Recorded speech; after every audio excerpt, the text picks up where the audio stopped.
Let's create a gorgeous, swipeable, seamless carousel post for Instagram, just like this one, using Canva. So I want you to head to Canva. If you don't have an account already, you're going to sign up for a free account, and then we're going to create a design, but we're going to use custom size.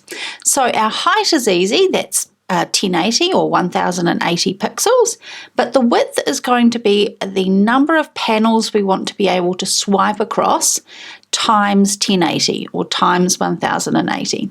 So for this example, I'm going to pop in my height, so that is 1080, and my width, I want 6 swipeable panels, so I will do 6 times 1080, which is 6480.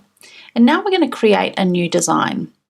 Now the next thing we need to do is we need to switch on our rulers and our guides. So we'll click on File at the top here, and we will show rulers and we will show guides like this. Now once we have that switched on, we can see our rulers across here. Now if we come down onto the left hand side here, see how the cursor changes to a little arrow. So I'm going to hold down my mouse button here and I'm going to drag out from there, and I want to put that first guide at the 1080 mark. Now it is a little bit tricky to get it perfect. So what I've found is if I zoom right in, that gives me a little bit more I can be a little bit more precise with my numbers. So I'll just go right on to 1080. Oh, might have to zoom in a wee bit more. 1080. Oh, well, that's good enough.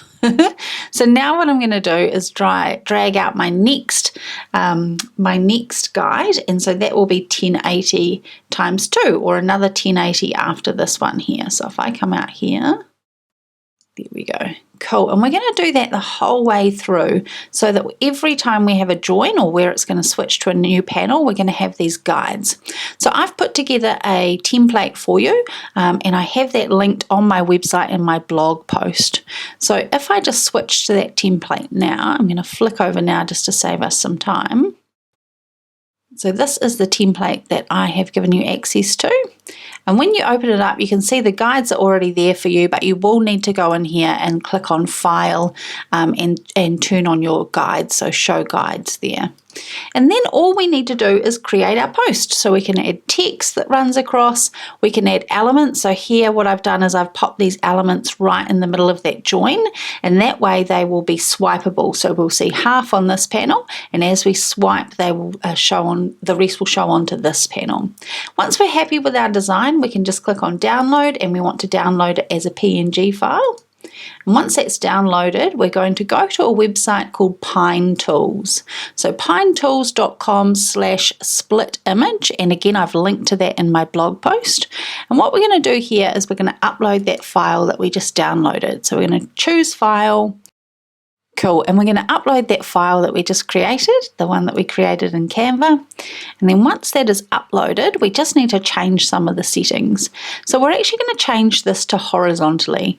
In my head, I think that we're cutting vertically, but for some reason it needs to be horizontal. I'm changing this to a PNG file, and I'm going to change the number of blocks. So we want 6 blocks, and so basically what that is saying is that it's going to split up this image into 6 equal blocks. And then we just click on Split Image, and we can see that it has split our image up into these 6 pieces. So if I was to click on one of those, it will download for me, and I'll just open that up. Cool, and you can see how we have an individual Instagram sized post. So we're going to download all of these now. So now we're just going to jump into our business suite. We're going to create a post. We're going to create an Instagram post. We're going to add our photos, and we're going to select those photos that have downloaded. So from there, we're going to open those. Once they've loaded, we will make sure that they are in the right order. Cool, and then we're going to add our captions, we're going to add our hashtags, and then we're either going to click on publish, or we're going to schedule our post to go out later, or the next day, or later in the week. And so we can see in our preview, see how seamless that is? Looks awesome. But let me know if you have any questions.